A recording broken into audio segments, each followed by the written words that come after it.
खैर मकदम है आप सभी का ईटीवी उर्दू के आपके पसंदीदा शो बिग बुलेटिन में, जिसके जरिए मेरी कोशिश होती है हर वो सवाल उठाने की जो कहीं ना कहीं आपके जहन में उठते हैं। मैं हूं समीर अब्बास। महाराष्ट्र के वजीर आला देवेंद्र फडणवीस ने साफ कर दिया है कि पीस टीवी के फाउंडर जाकिर नाइक के इस्लामिक रिसर्च फाउंडेशन का कई गैर कानूनी कामों से रिश्ता है। यह बात उन्होंने मुंबई पुलिस की उस रिपोर्ट के हवाले से कही है जो नाइक की तमाम तकरीरों को देखने और उनकी करतूतों की पड़ताल के बाद सरकार के सामने पेश की गई है। 71 पन्नों की यह जांच रिपोर्ट नाइक को दहशतगर्दी का सपोर्टर साबित करती है और साफ कहती है कि नाइक के भड़काऊ भाषण से इंस्पायर होकर कई लोग आईएस तक में शामिल हुए हैं। अब नाइक की रिसर्च फाउंडेशन को बैन करने की तैयारी है।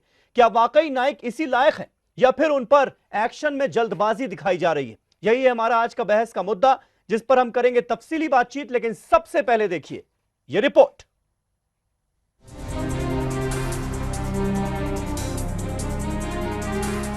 मुल्क के मारूफ इस्लामी स्कॉलर और मुबल्लिग जाकिर नाइक की मुबैना काबिल एतराज़ तकारीर की तहकीकात के बाद वजारत दाखिला की जानिब से डॉक्टर जाकिर नाइक के किसी भी तरह के दहशतगर्दाना सरगर्मियों में मुलविस होने के इनकार के बावजूद इनकी तंजीम IRF पर पाबंदी लग सकती है। वजारत दाखिला ने इसके लिए वजारत कानून से सलाह मांगी है। कई जाँच एजेंसियाँ IRF की जाँच में लगी है। वादर की वजारत दाखिला ने जाकिर नाइक पर किसी भी तरह के दहशतगर्दाना मामले में शामिल होने से इनकार किया है। इस रिपोर्ट में विरोधाभास है और कानून के अनुसार भी नहीं है। यदि जाकिर नाइक ने कुछ कानून का उल्लंघन किया है तो कानूनी प्रक्रिया ये है कि उसके ऊपर 153A इंडियन पीनल कोड, साथ ही साथ 295A इंडियन पीनल कोड जो कॉग्निजेबल ऑफेंसेस हैं, इसमें FIR दाखिल न करना और FIR दाखिल न करते हुए इस तरह से राज्य सरकार को रिपोर्ट भेजना जो कि कानून की प्रक्रिया के विरोध में है। मुझे लगता है कि मुंबई पुलिस इसमें एक तरह से कोई गेम खेल रही है या तो कोई पॉलिटिकल मोटिव से ये रिपोर्ट भेजी जा रही है। मुंबई पुलिस ने मारूफ स्कॉलर डॉक्टर जाकिर नाइक की सैकड़ों वीडियोस और बयानात की जांच पड़ताल के बाद 72 सफहात पर मबनी अपनी रिपोर्ट हुकूमत को पेश कर दी है। रिपोर्ट में जाकिर नाइक के बयानात के अलावा मजहबी तकारीर का भी जिक्र किया गया है। वहीं दूसरी जानिब महाराष्ट्र के वजीर आला ने इन खबरों की तस्दीक करते हुए कहा कि मुंबई पुलिस ने डॉक्टर नाइक के फाउंडेशन पर एक रिपोर्ट पेश की है। डॉक्टर जाकिर नाइक इनके बारे में एक रिपोर्ट मुंबई के पुलिस कमिश्नर ने राज्य सरकार को दी है। राज्य सरकार इस रिपोर्ट के ऊपर अभी अभ्यास कर रहा है। इस रिपोर्ट में कई इलीगल चीजों की ओर इंगित किया गया है।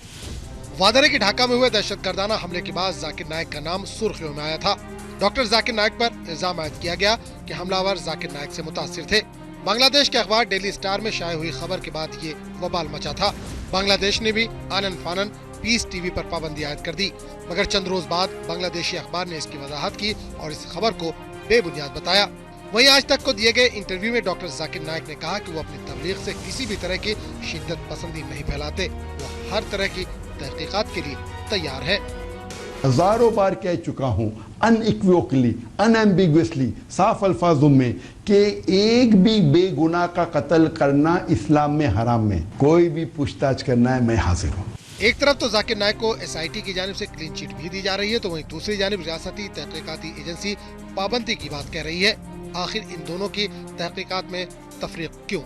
क्या जाकिर नाइक को फंसाने की कोशिश की जा रही है, जबकि वहीं वज़राए मुमलिकत ने तहरीरी तौर से क्लीन चिट की बात कही है। आइन के तहत मजहब की तशहीर और तबलीग के मिलने वाली आज़ादी को हुकूमत छीनना चाहती है। Bureau report, ETV news. तो आपने ये पूरी रिपोर्ट देखी, मसला आपके समझ में आ गया होगा और सरकार का रुख भी बहुत हद तक साफ हो जाता है कि सरकार आगे क्या करने वाली है। सरकार का रुख कड़ा फिलहाल नजर आ रहा है। ये तमाम सवाल उठेंगे कि आखिर सरकार कहीं जल्दबाजी में ये कदम तो नहीं उठा रही है। हमारे साथ कुछ खास मेहमान आज की इस बहस का हिस्सा होंगे। हमारे साथ नेशनल स्पोक्स पर्सन बीजेपी की हैं शाइना NC, मुंबई से हमारे साथ जुड़ेंगी। विजय शंकर तिवारी साहब विश्व हिंदू परिषद से इनका ताल्लुक है, स्पोक्स पर्सन है, वो हमारे साथ दिल्ली से जुड़ेंगे। मोहम्मद अली खान साहब कांग्रेस के स्पोक्स पर्सन हमारे साथ जुड़ेंगे। मौलाना सुफियान निजामी साहब का भी हम रुख करेंगे, लखनऊ आपको लिए चलूंगा, दारुल उलूम फिरंगी महली के स्पोक्स पर्सन हैं, वो हमारे साथ इस बहस का हिस्सा होंगे। और IRF से जुड़े हुए मुबारक कापड़ी साहब जो कि जाने माने एजुकेशनलिस्ट भी हैं, जाकिर नाइक का लगातार बचाव करते आए हैं, वो भी हमारे साथ इस बहस का हिस्सा होंगे। अपने तमाम खास मेहमानों से आपका तारुफ कराऊंगा। एक छोटा सा ब्रेक लेते हैं और ब्रेक के बाद इस बहस की शुरुआत करेंगे।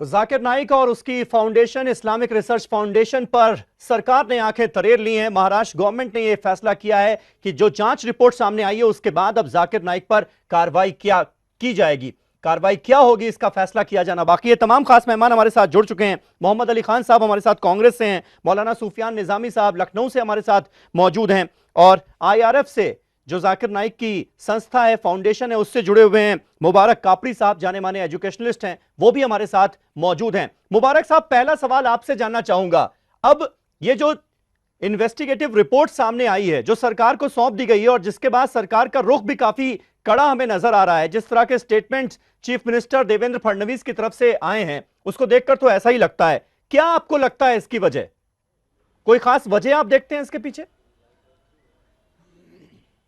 सबसे पहले तो एक बिल्कुल मजाका खेज हंसी वाली बात है ये। 25 साल से डॉक्टर जाकिर नाइक लेक्चर दे रहे हैं थ्रू आउट इंडिया, नहीं बल्कि ग्लोबली, पूरे बैनुल अक़वामी सतह पर, और हजारों लेक्चर वो दे चुके हैं। उनकी 5 बड़ी पीस इंटरनेशनल कॉन्फ्रेंसें मुनक्किद हो चुकी हैं, जिसमें उनके कई लेक्चर्स हो चुके हैं।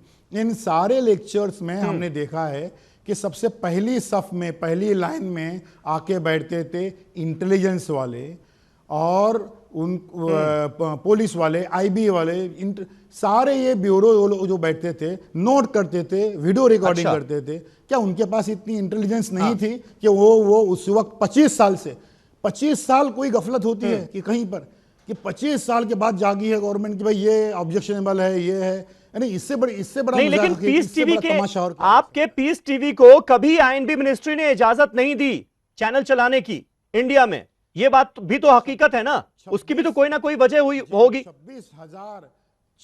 26,000 चैनल ऐसे हैं ऑल ओवर द वर्ल्ड, उसमें से सिर्फ 1,000 को इंडिया में जो है में परमिशन है डीलिंग करने की, वरना प्राइवेट केबल नेटवर्क के जरिए से चलते हैं। क्या वो सभी इलीगल हैं? और इलीगल लीगल ये पैमाना कोई ऐसा ठहरा ही नहीं गया।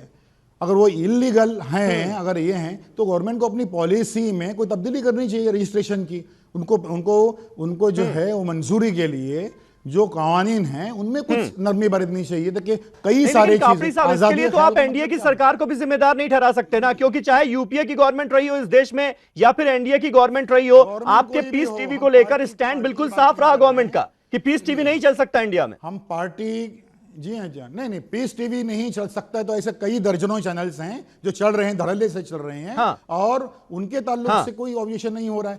पीस टीवी को एक जो टारगेट किया जा रहा है, मुख्तलिफ वजूहात हैं। अभी मामला जो गर्मा है, जो कश्मीर के हालात हैं, जो गौ रक्षकों के मामला, सर चारों तरफ से जब नहीं, वो तमाम बातें अलग हैं। पीस टीवी पर और जाकिर नाइक पर आरोप यह है कि वो इस्लाम का एक कट्टरवादी चेहरा दुनिया के सामने पेश कर रहे हैं, और कहीं ना कहीं जो बातें कही जाती हैं उनकी स्पीचेस में, उससे दहशतगर्दी को बढ़ावा मिल रहा है। सीधा आरोप यह है आप पर। इस्लाम सिर्फ एक ही है, जो कहते हैं लोग ये सल्फी इज़्म है और ये इज़्म है, कोई इज़्म नहीं, इस्लाम सिर्फ इस्लामी है। ये सब मीडिया के क्रिएट की हुई टर्मिनोलॉजीज हैं, इसमें कोई भी सच्चाई नहीं है। और ऐसे किसी कट्टरवाद का अब आउट ऑफ कॉन्टेक्स्ट, अब हजारों आप देख लीजिए, उन्होंने हजारों जगहों पर जो है वो हिंदुस्तान ये एक दिन हिंदुस्तान एक सुपर पावर बन जाएगा, उसको कोई रेफरेंस नहीं दे रहा है। ये बताया जा रहा है कि हिंदू और मुसलमान आपस में क्या इख्तिलाफ आता है वो कल डिस्कस करेंगे, आज डिस्कस करेंगे हम में क्या कॉमन चीजें हैं, हम में क्या मुश्तरक चीजें हैं। इसलिए उनकी जो लेक्चर है कि similarities between Hinduism and Islam. ठीक है, काफी साहब आप बने रहे हमारे साथ। बीजेपी की national spokes person Shaina NC भी हमारे साथ जुड़ चुकी हैं।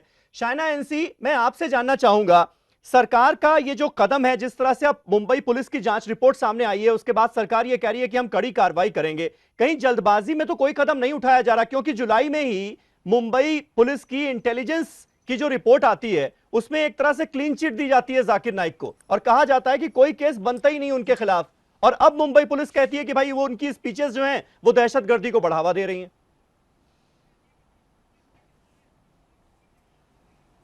देखिए, जो जुलाई में आपने ये सवाल पूछा तो जो जी।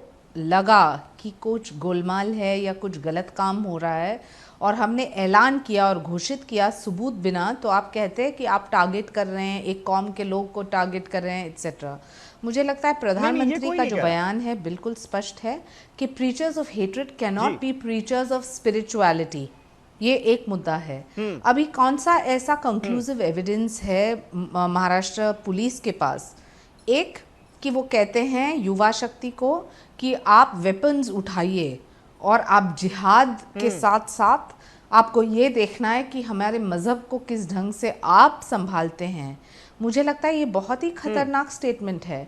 दूसरे तरफ फाइनेंशियल शायना जो इनसे आपने ट्रांजैक्शन ये सुना है जाकिर नाइक ने कभी अपनी स्पीच में ये कहा कि जो नौजवान है वो हथियार उठा लें? एक मिनट, झूठ का पुलंदा एक- है। चाइना एनसी सिर्फ झूठ और पुलंदा, झूठ का पुलंदा। कौन सा रेफरेंस है, कौन सा बताइए, बताइए, प्ले कीजिए, रिले कीजिए उस कैसेट को, उस सीडी को बताइए। ये बिल्कुल गलत, बिल्कुल झूठ बात है। आपने बिल्कुल सवाल इंसान मुझे झूठा है। पूछा कापड़ी या साहब, उनको शायना जी की पूछा? पूरी बात सुन लीजिए। आपने सवाल कापड़ी मुझे जी, पूछा शायना तो जी की पूरी बात धीरज सुन लीजिए। रखिए।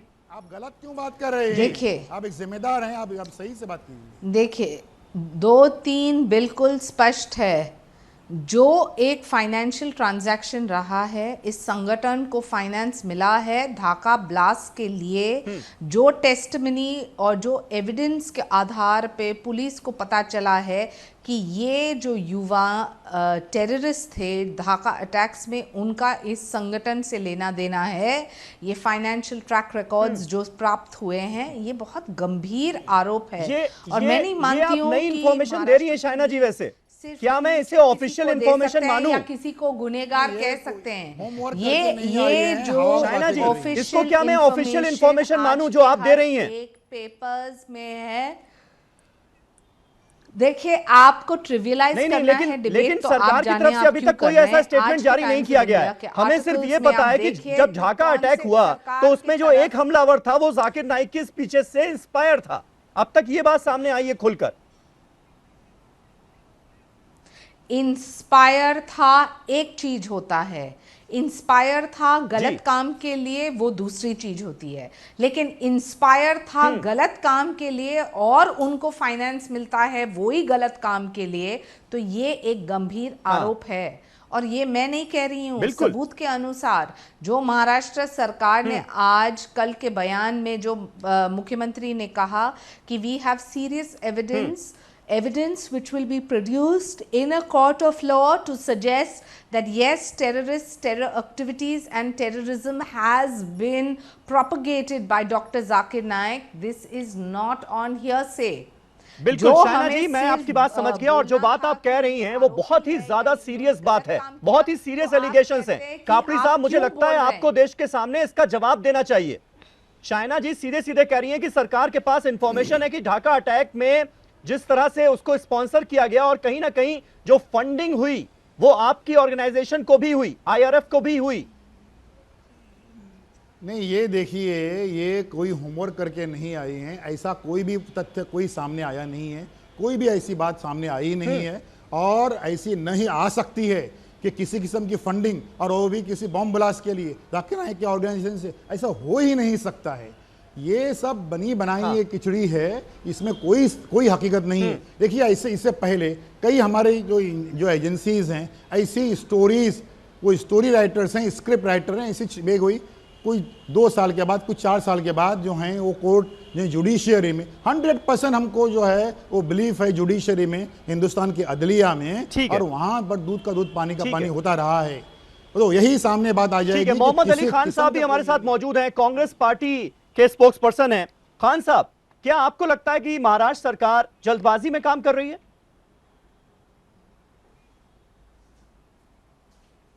मैं उससे पहले मुबारक साहब से एक बात कहना चाहूँगा। जब आप एक जी। कौम के रिप्रेजेंटेटिव बन के अपने आप को पेश करते हैं और आप उस कौम की आवाज़ बनने की कोशिश करते हैं, तब आपको अपनी जिम्मेदारी का एहसास होना चाहिए कि आपकी बातों का वज़न है और उन बातों का क्या असर पड़ रहा है नौजवानों पे। ये कहना मुबारक साहब कि आप मुझे सबूत दिखाइए, आप लोग पढ़ लिख के नहीं आए, बिल्कुल गलत बात है। मुबारक साहब, मैं आपको बताता हूँ, अभी पिछले हाल ही में ये चैनल्स वीडियोस दिखा रहे थे जिसमें आपके जाकिर नायक साहब बार बार ये कह रहे थे उसामा बिन लादेन मेरा दुश्मन नहीं है, मेरा दुश्मन नहीं है। अब आप क्या मैसेज देने की कोशिश करें? या तो आप बोलिए वो वीडियो डॉक्टर्ड है मगर ये आपकी पोजीशन नहीं है, या आप बोलिए आउट ऑफ कॉन्टेक्स्ट है। नहीं, वो वीडियो डॉक्टर्ड नहीं है। अगर आप उसको गौर से देखेंगे तो साफ पता चलता है कि कहीं ना कहीं उसामा बिन लादेन की तरफदारी की जा रही है। नहीं, ये बिल्कुल तरफदारी की जा रही है। फिर दूसरी तरफ आप कहते हैं कि हम जो है देशभक्त हैं और ये एक जुमला जो है वो यहाँ से वहां से नहीं, कापड़ी साहब आउट ऑफ कॉन्टेक्स्ट नहीं है, ये बिल्कुल आउट ऑफ कॉन्टेक्स्ट नहीं है। बीच में ना बोले, मैं आपको सबाक नहीं है उसका। एक मुबारक साहब आउट ऑफ कॉन्टेक्स्ट नहीं है। आप लोगों को बहुत वक्त तक छूट मिली रही। और देखिए दूसरी बात है, किसी वजह से आप लोगों को बैन किया गया। अब ये नहीं कह सकते अरे और लोग भी तो बैंड है। अरे अपनी जरा जिम्मेदार आप जाके खुद यूट्यूब पे देखिए किस तरीके के वीडियोस आप लोग छापते हैं। हम तो कहते हैं सरकार को इन्वेस्टिगेट करने की। मैं उसका जिक्र करूंगा, मैं आऊंगा अब्बासी साहब कि कुछ दिन पहले जफर सरेश वाला साहब का ट्वीट आया, कि बात अब दब गई है। अरे क्यों दब गई? और उसके थोड़ी देर बाद ही इत्तेफाक से जाकिर नायक साहब के ट्वीट आ रहे कि मोदी साहब बड़े अच्छे आदमी है, अगर वो हिंदू मुस्लिम यूनिटी के लिए काम करें, वेरी गुड। मगर मैं शाइना जी की बात पे वापस जाऊंगा और उससे मैं बिल्कुल सहमत हूं, और उस बात से बिल्कुल सहमत हूं। शाइना जी ने बिल्कुल सही कहा, प्रीचर्स ऑफ हेट्रेड किसी भी धर्म में हो आप प्लीज, अभी माहौल इतना खराब है हमारे देश का, दुनिया में माहौल इतना खराब है, दहशतगर्दी का माहौल है, वो आपको कुछ नजर नहीं आ रहा है। ऐसे लोगों आप जिम्मेदारी की बात कर रहे हैं, ऐसे लोगों से ही हमें बच के रहना पड़ चाहिए। हाँ, ऐसे लोगों से बच के रहना चाहिए। सूफियान निजामी साहब इधर उधर की बातें करेंगे। मौलाना सूफियान निजामी, आपसे जानना चाहूंगा, हर कोई ये कह रहा है कि भाई ऐसे लोगों से बच के रहिए, फिर आप ऐसे लोगों के साथ क्यों खड़े हो जाते हैं, आप और आपकी तंजीम? मैं दोनों की बात कर रहा हूं।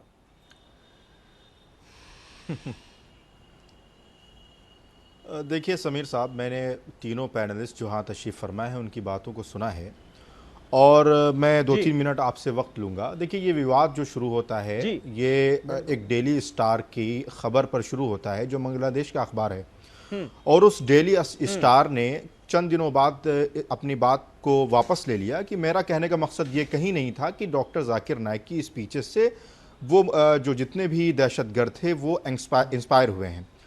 ये बात तो ख़त्म हो गई। उसके बाद जो कापड़ी साहब ने बात कही कि एक शख्स जो है वो 25 साल से यहाँ पर स्पीचेस दे रहा है, जिसकी स्पीचेस में हिंदुस्तान के और मैं समझता हूँ मुख्तार साहब की पार्टी से ताल्लुक़ रखने वाले बड़े बड़े लीडर भी तशरीफ़ ले जाते हैं, और वहाँ उनकी पार्टी और उनके तनाज़ो जो स्पीचेस दी हैं डॉक्टर जाकिर नाइक ने, उनकी हिमायत करते हैं।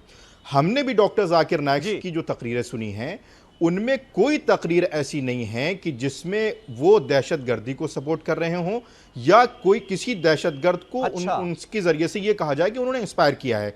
14 मिलियन डॉक्टर जाकिर नाइक के साहब आज से 5 साल पहले जाकिर नाइक ने एक स्पीच दी थी, उसमें उन्होंने कहीं ना कहीं लादेन का सपोर्ट किया था। क्या बोल रहे हो? आपने वो स्पीच नहीं सुनी? देखिए जितनी समीर साहब जितनी भी हैं स्पीचेस हैं हमने सुनी हैं, और मैं ये नहीं कह सकता हूं कि मैंने तमाम स्पीचेस सुनी हैं, लेकिन नहीं, मैं आपको बता देता हूं, लगता है आपने वो स्पीच नहीं सुनी। उसमें जाकिर नाइक कहते हैं कि अगर लादेन अमेरिका में दहशत फैला रहा है, जो कि खुद सबसे बड़ा दहशतगर्द है, तो मैं उसके साथ खड़ा हूं। अगर वो इस्लाम के दुश्मनों के खिलाफ लड़ाई लड़ रहा है तो मैं उसके साथ हूं। हर मुसलमान को दहशतगर्द होना चाहिए अगर वो दहशतगर्दों में दहशत फैला रहा है। समीर भाई, ये उनका बयान है। निजामी साहब आपको पता होना चाहिए 1998 की ये बात है। अब देखिए अब आपको इससे क्या एतराज है? उन्होंने एक लफ्जी बात कही जो टेरर के माने हैं, उन्होंने उस हर मुसलमान को दहशतगर्द होना चाहिए, इस पर मैं एतराज ना करूं कि अगर कोई कातिल किसी सुन लीजिए मेरी बात, सुन लीजिए। आप क्यों नहीं देख रहे? अगर आगे क्या कह रहे हैं? आप मेरी बात सुन नहीं रहे, आप सवाल पे सवाल कॉन्टेक्स्ट देख रहा हूं मैं काफी साहब, उसमें ये होता है सब कुछ देख रहा हूं साहब। उन्होंने ये कहा कि अगर चोर कातिल जितने भी लोग हैं किसी से दहशत खाते हैं तो उस शख्स को दहशतगर्द बनना चाहिए। अगर कोई जुल्म करने वाला, ओसामा बिन लादेन पर सीधा सवाल पूछा गया था निजामी साहब, ओसामा बिन लादेन पर सीधा सवाल पूछा जाता है, वो अमेरिका को इस दुनिया का सबसे बड़ा दहशतगर्द बताते हैं इसके जवाब में, और फिर कहते हैं कि अगर इतने बड़े दहशतगर्द के साथ कोई दहशतगर्दी कर रहा है तो उसे मैं दहशतगर्द नहीं मानता, मैं उसके साथ खड़ा रहूंगा। ये कहते हैं वो, और उसके बाद कहते हैं कि हर मुसलमान को दहशतगर्द होना चाहिए। आप मेरी बात आप कैसे बचाव कर सकते हैं उनका? भाई आप बोल लीजिए, आप एंकर हैं। हाँ, अब मेरी बात सुन लें आप मेरी बात ये सुन लें, आप सिर्फ एंकर हैं। एक शख्स, एक डॉक्टर जाकिर नाइक को लेकर पूरे हिंदुस्तान में इतना बड़ा वावेला मचाया जाता है, गवर्नमेंट ऑफ इंडिया की तरफ हाँ। से बात सामने आती है, मैंने ट्विटर पे पढ़ा कि उनको क्लीन चिट दे दी जाती है, एसआईडी उनको कापड़ी क्लीन साहब, चिट आपको देती पूरा है, मौका दूंगा और मैं फिर बोलने का। पुलिस के कहने बिल्कुल, पर आप चिंता ना जो करें। पुलिस का हमने पिछले 25 सालों से, समीर साहब मेरी बात सुन लीजिए, मेरी पॉइंट सुन लीजिए, पिछले हिंदुस्तान के 67 साल की आजादी से लेकर हमने मुसलमानों के साथ पुलिस का रवैया देखा है कि 22 साल 23 साल नौजवानों को जेलों में बंद कर दिया जाता है, उन पर न जाने कितने इल्जामात लगाए जाते हैं, लेकिन हमारी हुकूमतें और उस पर खामोश रहती हैं। लेकिन जो हमारी अथॉरिटीज हैं, वो अलग सुप्रीम मसला है, कोर्ट, निजामी हाई साहब। कोर्ट है, वो उनको बाइज्जत बरी करते हैं। तो आप नहीं, पुलिस मसला पर अलग कैसे है? कैसे अलग मसला है? निजाम है, आप सिस्टम की सुफियान खराबी निजामी है, पर इल्जाम कैसे लगा मसला अलग है दें, ये? आप मसला कैसे अलग हो जाता है? 12 साल के बाद वो शख्स बाइज्जत बरी किया जाता है, आप किसी पुलिस वाले को कसूरवार क्यों नहीं ठहराते हैं? उसने एक शख्स की जिंदगी बर्बाद कर दी है, उसने एक शख्स की पूरी जवानी ले ली है, फिर आप कहते हैं साहब ये तो बाइज्जत बरी कर दिया, कोर्ट ने बरी कर दिया। जिस आप कोई सबूत इंसिडेंट नहीं का मिला। जिक्र कर रहे हैं, हो ऐसी सकता है कि पुलिस ऐसे कुछ जो इंसिडेंट्स में पॉलिटिकल पुलिस वाले अपने जिम्मेदार हैं, बैकअप के जरिए से, तो पस मंजर के जरिए से, उसके लिए आप जाकिर नाइक को कैसे डिफेंड कर सकते हैं? तो हम मुझे ये क्यों ना समझ में नहीं माने आ कि रहा। डॉक्टर जाकिर नाइक के साथ वही इंसिडेंट हो रहा है?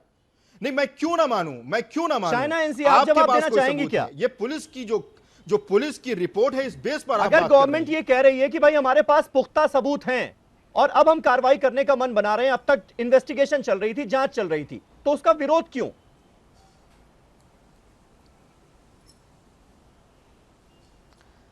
देखिए, विरोध सबसे क्यों नहीं पहले तो होगा? मैं ये कहना आप चाहती ये हूँ मैंने- कि जो आप एक स्पिरिचुअल निजामी लीडर साहब, आपकी है, बात मैंने सुन तो ली, आपका शायना जी को काम बोलने क्या दें। है? एक सेकंड, सवाल मेरे प्रति था, मैंने चुपचाप सुन लिया। जो आप एक स्पिरिचुअल लीडर हैं, कोई भी कौम के आप हो, तो आपका काम क्या है? जो उन्होंने एक स्पिरिचुअल लीडर होने के नाते आतंक को फैलाया है, जोड़ तोड़ की राजनीति तो नहीं, लेकिन जोड़ तोड़ का जो माहौल बनाया है, और इसके प्रति जो आपके पास सबूत है, तो क्या ये गंभीर परिस्थिति नहीं है? और जो आप बेकसूर है, जैसे आप और आपके समर्थक बोल रहे हैं, तो भारत में आइए, इंटेरोगेशन के लिए हिम्मत रखिए और बोलिए कि मैं इनोसेंट हूँ और मैं साबित करूँगा कोर्ट ऑफ लॉ में। क्या आप इस देश के जुडिशरी में विश्वास करते हैं या नहीं? और जो आप सिर्फ ये कहेंगे कि मैं शरण ले रहा हूँ, सऊदी अरेबिया में शरण लूँगा, साउथ अफ्रीका में, जहाँ भी आपको जाना है, तो इसका मतलब कि ये आरोप साबित करने के लिए आप में वो हिम्मत भी नहीं है। एक नेता तो छोड़िए, एक स्पिरिचुअल गुरु होने के नाते क्या आपका ये दायित्व नहीं बनता है, जो आपके संगठन के प्रति इतने सारे आरोप हैं, जो फाइनेंशियल मनी लॉन्ड्रिंग तो एक ही एस्पेक्ट है, लेकिन जो आतंकवाद को फैला के जो इंस्पिरेशन मिला है इन टॉक्स से, तो क्या ये आप अपने बलबूते स्पष्ट नहीं करना चाहेंगे? तो मैं तो ये सवाल पूछना चाहती हूँ जाकिर नाइक, यहाँ पर मैं आपको रोक रहा हूँ, एक छोटे से ब्रेक का भी वक्त हो गया हमारे लिए, लेकिन आपको मैं बता दूं, जो मैं रिसेंट इंटरव्यू सुन रहा था जाकिर नाइक साहब का, उसमें वो साफ तौर पर कह रहे हैं कि किसी भी इन्वेस्टिगेटिव एजेंसी ने उन्हें कांटेक्ट करने की कोशिश नहीं की गई, उनको, और जैसे ही कांटेक्ट किया जाएगा वो तुरंत इंडिया आएंगे और इन्वेस्टिगेशन में पूरी हेल्प करेंगे, ये उनका कहना है। एक छोटा सा ब्रेक ले रहा हूं, ये बहस जारी रहेगी। हमारे तमाम खास मेहमान हमारे साथ बने हुए हैं, फौरन होते हैं हाजिर।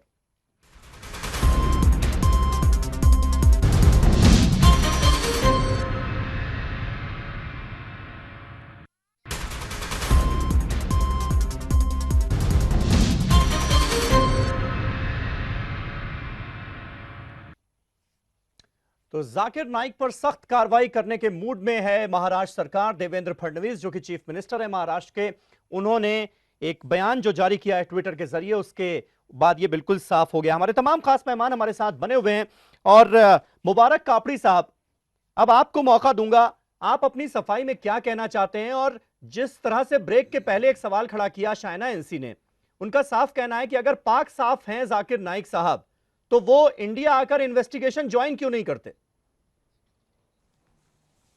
सबसे पहले तो मैं ये कहना चाहूँगा, जो मनी लॉन्ड्रिंग वगैरह की जो इल्ज़ामात लगाए जा रहे थे, उसमें कोई सच्चाई नहीं है। देखिए, IRF के पास 2015 तक उनके FCRA के जो सारे अकाउंट्स हैं, उसके लिए उनको क्लीन चिट मिल चुकी है, वो सर्टिफाइड हो चुके हैं सारे अथॉरिटीज से मुकम्मल तौर पर उनके पास में अथॉरिटीज है, ये है। तो ये पूरी तरीके से सबूत है कि कोई किसी किस्म का कोई पैसा कहीं पर डाइवर्ट नहीं हो रहा है। Foreign funding billions of dollars जो हैं वो दूसरे धर्म के लिए, संस्थाओं के लिए, एजुकेशन संस्थाओं के लिए, एनजीओ के लिए आते हैं। वो आना कोई बुरी बात नहीं, गलत तरीके से आना और गलत इस्तेमाल ये बुरी बात है।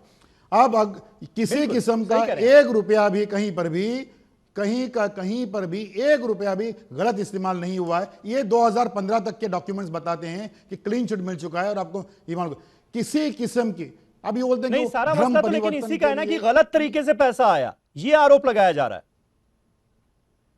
नहीं, गलत तरीके से आया तो उसकी बताए ना, एक ऐसे क्लीन चिट मिल गया फिर उन्हें। ये गलत तरीके से 1 रुपया भी अगर आता है तो पकड़ में आती है बात, लेकिन सही तरीके से आता है, उसका अगर हिसाब किताब है, वो अगर आपके अकाउंट्स में रिफ्लेक्ट कर रहा है तो कोई गुनाह नहीं है। करोड़ों बिलियंस ऑफ डॉलर्स यहां पर आ रहे हैं, तो ये नहीं। अब ये कहा जाता है कि ये जो है शायना जी, वो इसका जवाब धर्म देना चाहेंगे परिवर्तन आप? के लिए धर्म की नहीं, एक सेकंड मैं अपनी बात को पूरी करूँ, एक मिनट सिर्फ। कि अगर धर्म परिवर्तन के लिए मैं इस्तेमाल किया 2-4 जा रहा सवाल है, ये पूछना गलत बात है। हाँ,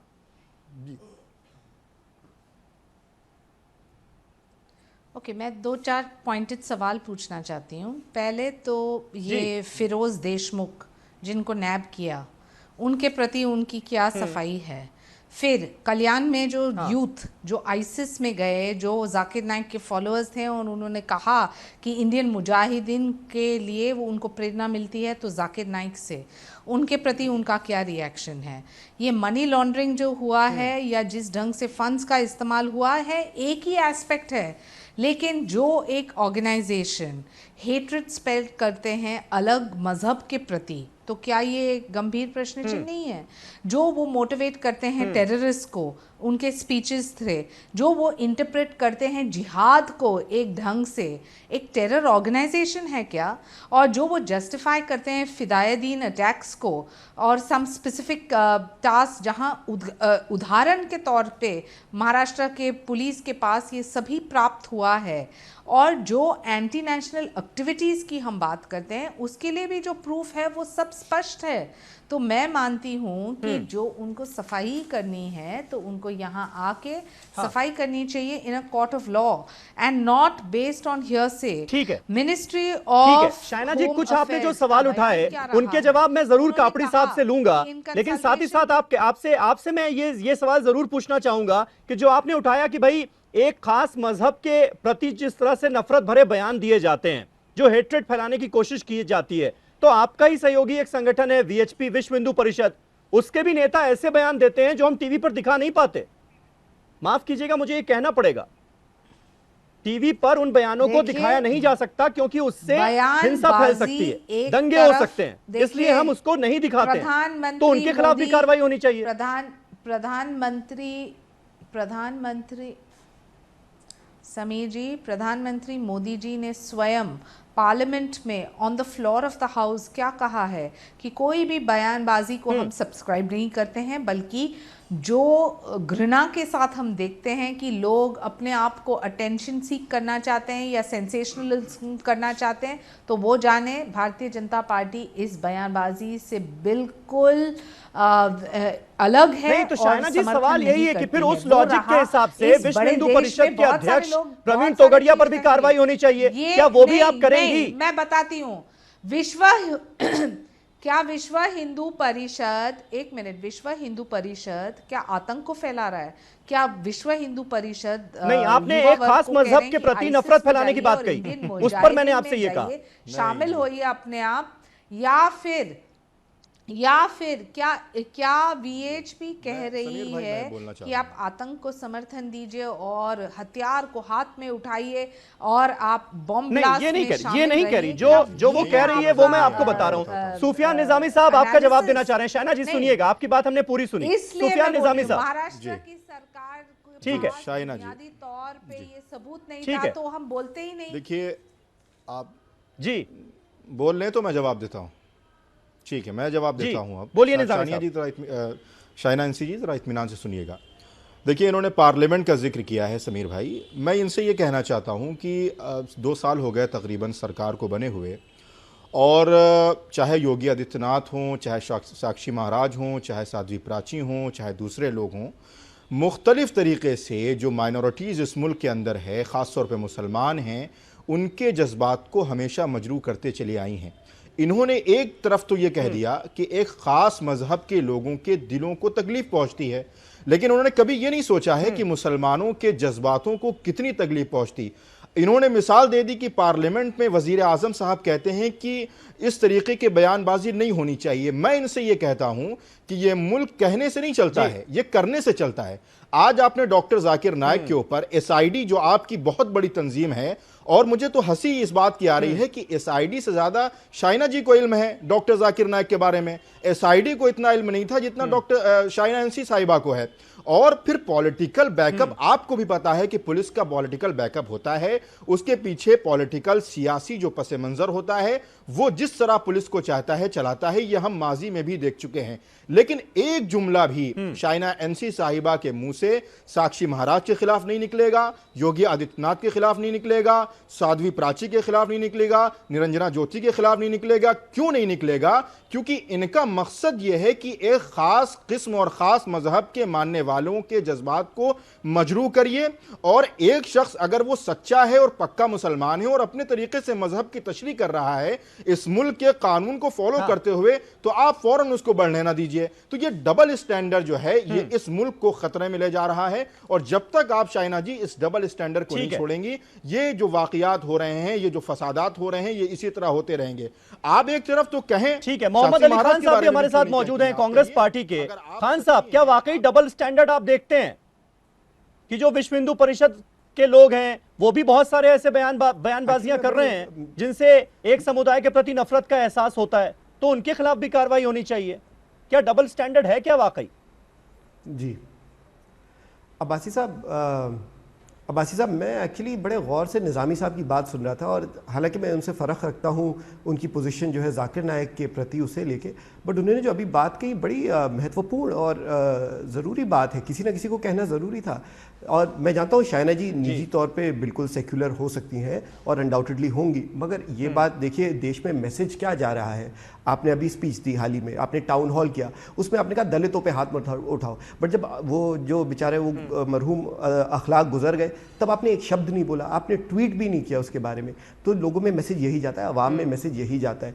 तो it's a double edge sword. अगर आप यहाँ आके निंदा कर रही हैं एक फॉर्म ऑफ टेरर की, आप कह रही हैं कि ये देखिए गलत बातें करें, तो दूसरी तरफ आपको ये भी कहना पड़ेगा कि आउटफिट्स जो देश के अंदर नफरत फैलाते हैं या एक दल या समुदाय को दूसरे समुदाय के खिलाफ एक्ट करने के लिए वो प्रोत्साहित करते हैं, तो उनके खिलाफ भी आपको एक्शन लेना पड़ेगा। आप पिक एंड चूज नहीं कर सकते।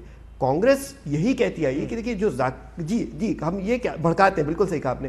देखिए हम कह रहे हैं कि जाकिर नाइक भी गलत कर रहे हैं, वो जो बातें कहते हैं, उनकी जो वीडियोस हैं, हमारे साथ मुबारक साहब मौजूद हैं, वो आपको बताएंगे। उनके वीडियोस में कोई डाउट नहीं रह जाता उनका ओपिनियन क्या है और मजहबों की तरफ। अभी तो बदलाव आया है पिछले में, बट बड़ा क्लियर उनका ओपिनियन है, he looks down on other religions. मेरा ये इन्फ्रेंस बड़ा क्लियरली निकल के आता है। दूसरी बात, जब आप ऐसी बात, तो उनकी तो कांग्रेस इस बात की निंदा तो करती है, मगर कांग्रेस ये भी कहती है कि प्रधानमंत्री यानी वजीर आजम साहब को इस बात का माइंडफुल होना चाहिए कि वो सबके प्रधानमंत्री हैं, वो सिर्फ एक पर्टिकुलर ग्रुप के नहीं, वो सबके, हम सबके प्रधानमंत्री हैं। और इस बात को नजर में रखते हुए उन्हें जिम्मेदारी के साथ एक्ट करना चाहिए। निजामी साहब ने बड़ा सही कहा, एक बड़ी अच्छी चीज बोली, उसमें मैं ऐड करना चाहूंगा। उन्होंने बोला अल्फाज एक चीज होते हैं and then actions are one other thing. भैया हरकत में बरकत है, और यही मैसेज में बीजेपी एक्शन में भी वो चीज नजर आनी चाहिए। अच्छी हरकतें कीजिए कि मैसेज अच्छा पहुंचे लोगों में। शाइना जी, एक्शन में भी वो चीज नजर आएगी क्या?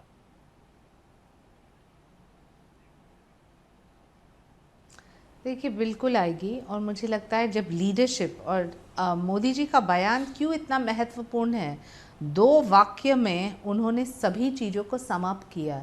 उन्होंने जब कहा कि preachers of hatred can not be preachers of spirituality, इसका मतलब नहीं कि ये एक ही कौम तक सीमित है। उन्होंने ये पैन इंडिया एक स्टेटमेंट किया है जहां बिल्कुल स्पष्ट है कि सरकार की कोई संवेदनशीलता नहीं है प्रीचर्स ऑफ हेट्रेड के प्रति, और वो संवेदनशीलता जो आपको लगता है कि क्योंकि आप एक स्पिरिचुअल लीडर है इसलिए आप कानून के ऊपर है, ये भी गलत बात है। और जो सबूत के साथ ये स्थापित होता है कि आप आतंक को फैला रहे हैं, एंटी नेशनलिज्म को फैला रहे हैं या फिर कोई संगठन को प्रेरित कर रहे हैं गलत काम के लिए, तो कार्रवाई जरूर होगी। आपने कहा जाकिर नाइक, क्यों नहीं होगा? कोई हिंदू लीडर भी हो, उनके प्रति भी हो सकता है। बयानबाजी कोई पागल आदमी भी कर सकता है, बयानबाजी अलग बात है। ठीक है लेकिन जो शहनाज जी, आपने बहुत बड़ी बात कही, और अच्छी बात कही, और उम्मीद भी हम यही करेंगे कि एक्शन जो है उधर भी नजर आए, इधर तो नजर आ ही रहा है, और जो कोई भी इस तरह के नफरत भरे बयान दे उसके खिलाफ कार्रवाई इस देश में जरूर हो। कम से कम अब ये वक्त तो आ ही गया है। मुबारक कापड़ी साहब, आपसे जानना चाहूंगा कि जाकिर नाइक साहब अब कब आएंगे इंडिया, कब इन्वेस्टिगेशन ज्वाइन करेंगे, कब इन्वेस्टिगेटिव एजेंसीज की वो मदद करेंगे इन्वेस्टिगेशन में, ये बताइए। देखिए, मैं पहले भी वो भी कह चुके हैं कि अगर ज़रूरत हो और जो बुलाया जाए तो यकीनन वो आएंगे। सवाल ये होता है कि बताया गया कि डॉक्टर जाकिर नाइक के हर लेक्चर में 2 लाख से लेकर 10 लाख लोग रहते हैं।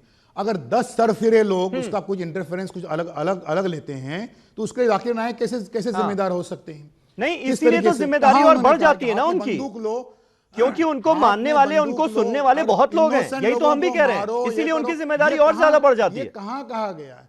हाँ जी हाँ, लेकिन वो उन्होंने ये कहाँ कहा है कि जो है वो इनोसेंट लोगों को मारो, हाथ में बंदूक लो, ये करो। जिहाद का मतलब होता है जिद्दोजहद, ये जानते भी नहीं हैं और ऐसे ही बस बोल देते जिहाद जिहाद। जिहाद यानी जिद्दोजहद, ये उर्दू वर्ड, इसे जिद्दोजहद है, इसके लिए कोशिश। अच्छी, ये अगर देखा जाए तो लगभग हर धर्म में है, हर मजहब में है कि बुराई के खिलाफ अगर कोई होती तो उसके लिए कभी उन्होंने ये नहीं कहा है ये आईसिस ये वो, उसका पूरा कंडेम किया है हर लिहाज से। अब ये जो कन्वर्जन की बात आती है कि धर्म परिवर्तन हो रहा है, ये जाकिर नाइक के इसमें, देखिए सुन लीजिए, मैं हिंदू भाइयों से खास तौर पर कहना चाहूंगा कि ये जो धर्म परिवर्तन हो रहा है ये पैसे के जोर पर नहीं, इसका सीधा फार्मूला है। अगर कोई किसी को 5,000 रुपए दे रहा है और कोई हिंदू अगर मुसलमान बन रहा है तो उसको आप 6,000 रुपये ऑफर कर दीजिए और देख लीजिए कि फिर से वो हिंदू बनता है। अगर नहीं तो वजह ये जो छूत छात, ये जो उनके साथ जो बुरा बर्ताव किया जाता है, देखते हैं कि इस्लाम में ऐसा कुछ भी नहीं। वो आ रहे हैं, ये अपना घर ठीक करें, उनके गले मिलें, उनके साथ खाना खाएं सही तरीके से, खाली इलेक्शन आएंगे तभी नहीं। तो ये दलित जो हैं वो आपके साथ रहेंगे। या आज अगर इस्लाम में आ रहे हैं तो पैसे के जोर पर नहीं आ रहे हैं, एक कोई ऐसा नहीं, ठीक है, जो पैसे के जोर पर ठीक है। कापड़ी साहब, विश्व हिंदू परिषद के स्पोक्स पर्सन विजय शंकर तिवारी साहब भी हमारे साथ जुड़ गए हैं। थोड़ा देर हो गई उनको इस बहस में जोड़ने में, कुछ टेक्निकल दिक्कतें थी। तिवारी जी, आपसे जानना चाहूंगा, ये जो धर्म परिवर्तन है, जिस तरह से कन्वर्जन कराया जा रहा है, उसको भी एक बड़ा मुद्दा बनाया जा रहा है और कहा यह जा रहा है कि भाई जाकिर नाइक पर यह बहुत बड़ा आरोप है। अब धर्म परिवर्तन अगर वो करवा भी रहे हैं, कन्वर्जन अगर करवा भी रहे हैं, तो वो तो कोई गुनाह नहीं है। अगर वो जबरन किसी का धर्म परिवर्तन कराते हैं, जबरन कन्वर्ट करते हैं, तब दिक्कत है ना आपको। फिर इसको इतना तूल क्यों दिया जाता है?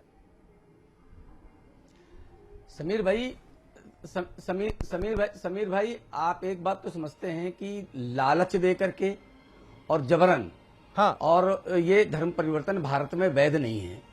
आप उनके भाषण देखिए और भाषण से आपको ध्यान में आ जाएगा किस प्रकार से वो धर्म परिवर्तन के लिए उकसाते हैं, बात करते हैं। आप जो आज की चर्चा चल रही है समीर भाई, वो आज की नहीं है। 2012 में हमारे एक कांग्रेस के प्रवक्ता बैठे हैं और हम उनको सुन रहे थे, वो बहुत ठीक बात कर रहे थे। तो 2012 में पीस टीवी का अगर इनके ऊपर शंका नहीं होती, शक नहीं होती, तो 2012 में पीस टीवी में भारत में प्रतिबंध नहीं लगता। इसका मतलब इनके ऊपर शंका होना तो समीर भाई 2012 से शुरू हो गया था। ये तो ढाका के बाद इन पर ज्यादा कड़ाई हुई है। आप एक चीज देखिए आप कि क्या इस्लाम में दूसरे धर्म के देवी देवताओं पर कटाक्ष करके, उनको विकृत करके, उनको अपमानित करके इजाजत ही नहीं है, बात करना इजाजत ही नहीं है। दूसरी बात, दूसरे धर्मों के जो धर्म ग्रंथ हैं उन पर टिप्पणियां करना, उन पर कटाक्ष करना और कटाक्ष करके सामने वाले को लज्जित करना, ये क्या इस्लाम में जायज है क्या? अगर ये जायज है तो हम जो कोई दूसरे धर्म का व्यक्ति इस्लाम पर कोई टिप्पणी नहीं कर सकता है। इसका मतलब हम टिप्पणी कर सकते हैं, हम देवी देवताओं पर कर सकते हैं, हम धर्म ग्रंथों पर कर सकते हैं। तो ये उनके वीडियो में, उनके यूट्यूब में जाकर के बिल्कुल साफ साफ समीर भाई आप देख सकते हैं। वो क्या ठीक है। तिवारी जी, सुफियान निजामी साहब आपका जवाब देना चाह रहे हैं, सुन लीजिए। जी देखिए, मैं विजय शंकर साहब से बड़ी मुअद्दिबाना ये गुजारिश कर रहा हूँ कि शायद उन्होंने डॉक्टर जाकिर नाइक की वो किताब नहीं पढ़ी है जिसमें उन्होंने इस्लाम और हिंदू धर्म की मुश्तरका बातों के नाम से किताब शाये की है। उसमें जो सिमिलैरिटीज़ हैं हिंदू और मुसलमानों के दरमियान, उसको उन्होंने मंजर आम पर लाने की कोशिश की है, और सिर्फ इसलिए कि हिंदुस्तान के हिंदू और मुसलमान कभी ये ना सोचे कि हम दोनों अलग हैं। हमारे मजहब तो अलग हो सकते हैं, लेकिन हमारा मकसद सिर्फ एक है। और जिस तरीके की बातें देखिए बता रहे हैं कि कौन कितना प्रोग्राम करता है, कौन क्या करता है, कितना कन्वर्जन कराता है, ये सारी चीज़ें इशू नहीं रखती हैं कि कोई शख्स आतंकवादी हो गया। अगर आतंकवाद के खिलाफ या आतंकवाद के हक में वो कोई बात करता है, दहशतगर्द नहीं ठहराया जा सकता है कि वो करे। अब किसके जी इस बिना पर अब कितनी जो पैनल का जो डिस्कशन का जो मेयार ये हो जाए कि कौन अपने प्रोग्राम में कितने लोगों को बुलाता है, कौन 5 स्टार करता है, कौन एयर कंडीशन करता है, कौन चैनल चलाता है, कौन चैनल नहीं चलाता है। और विजय शंकर जी जहां तक चैनल की बात है, बहुत सारे चैनल खुलते हैं और बंद होते हैं। नहीं, क्या पुस्तक बना, नाम बताइए, कोड कीजिए, पेज नंबर बताइए, आप बताइए कहां पर उन्होंने किया। आपके जो वेदास वगैरह हैं, इसको आप उतना कोड नहीं बता पाएंगे। देखिए, हवा में बात करने से कुछ नहीं होगा विजय शंकर साहब। आप क्यों छुपाते हैं? आप क्यों ये बताते हैं? मुल्क को मत तोड़िए। आप क्यों नहीं ये बताते लोगों को कि आपके वेदास में लिखा है ना तस्त प्रतिमास्ति, ईश्वर का कोई रूप नहीं है, कोई रंग नहीं है, कोई ये नहीं है। ये आप क्यों नहीं बताते हैं? आप अपने वेदास को क्यों छुपा के रखते हैं? मुबारक कापड़ी साहब, मुझे लगता है आपको एक बात पर सफाई देनी चाहिए, क्योंकि जाकिर नाइक की स्पीचेस में हम देखते हैं कि वो इस्लाम को बढ़ावा देने की बात करते हैं। बहुत अच्छी बात है, इस्लाम में क्या क्या अच्छाइयां हैं इसका वो जिक्र करते हैं, ये भी बहुत अच्छी बात है। लेकिन दूसरे रिलीजन्स की कमियां गिनाना ये कहां तक सही है? दूसरे रिलीजन को आप कमतर बता दें, नहीं, उन्होंने ये कहां तक सही है? कभी भी उन्होंने कमियां नहीं, कहीं पर भी उन्होंने कमियां किसी की गिनाई नहीं है। ये कुरान के कानून के खिलाफ हो जाएगी बात। सूरह अनम सूरह नंबर 6 आयत नंबर 108 में ये कहा गया है कि दूसरों के देवी देवताओं के जो है वो मजाक मत उड़ाइए, वरना वो जो है वो गुमराही में आपके खुदा को बुरा कहेंगे। तो वो कभी नहीं ऐसा कहेंगे। जब उनसे सवाल पूछा जाता है कि क्या क्या हकीकत है, लेकिन ये मानना चाहिए कि सारे जो जितने भी वेदास हैं, जितने भी उनकी मजहबी किताबें, उनको सबसे ज्यादा इंट्रोड्यूस किया हिंदुस्तान में वो जाकिर नाइक ने। जाकिर नाइक ने कहा कि संस्कृत को कंपलसरी करार दीजिए हिंदुस्तान में, ताकि वो अपने धर्म का स्टडी करेंगे सही तरीके से कि क्या कहते हैं, इनके वेदास क्या कहते हैं। वो बात हम ये धर्मगुरु क्यों छुपाते हैं? तिवारी जी, एक सवाल का आपको जवाब देना चाहिए, क्योंकि विश्व हिंदू परिषद जैसे संगठनों पर यह आरोप लग रहा है कि भाई इस तरह के जो भगवा संगठन हैं, उनके प्रेशर की वजह से ही जल्दबाजी में आ गई है महाराष्ट्र की गवर्नमेंट और कार्रवाई की जा रही है जाकिर नाइक पर। देखो ये देखो, मैंने समीर भाई बहुत पहले एक बात कही थी कि ये जो जाकिर नाइक पर जो केस आज चल रहा है, आज पर उनकी सख्त चल रही है, तो 2012 में तो पीस टीवी पर बैन लग गया था भारत में। ये आज की बात थोड़ी है। भारतीय जनता पार्टी सरकार ने भी अभी ढाका का कार्यक्रम जब हुआ और ढाका में जो सारी खुलासे हुए, उसके बाद सारा हुआ। तो देखो, आरोप लगाना, मुझे लगता है किसी सरकार पर आरोप लगाना ये कतई ठीक नहीं है। भारत की एजेंसी पर आरोप लगाना कतई ठीक नहीं है। और मुझे लगता है निजामी साहब बैठे हुए हैं, बहुत दिन से हम साथ साथ एक विषय पर आ रहे हैं, तो अगर बिल्कुल ठीक है, पाक साफ है जाकिर नाइक, तो वो भारत वापस आए। ठीक है, बहुत बहुत शुक्रिया विजय शंकर तिवारी जी आपका हमारे साथ इस चर्चा में जुड़ने के लिए, इस बहस का हिस्सा बनने के लिए। शाइना एनसी आपका भी बहुत बहुत शुक्रिया, मोहम्मद अली खान साहब आपका, सुफियान निजामी साहब आपका और मुबारक कापड़ी साहब आपका भी बहुत बहुत शुक्रिया हमारे साथ इस बहस का हिस्सा बनने के लिए। वक्त हमारे पास कम है, इसलिए इस डिबेट को हमें यही खत्म करना पड़ेगा। इस शो को देखने के लिए आपका बहुत बहुत शुक्रिया। कल आपसे फिर मुलाकात होगी रात 8 बजे किसी नए मुद्दे के साथ, नए मेहमानों के साथ। तब तक के लिए शब बखैर।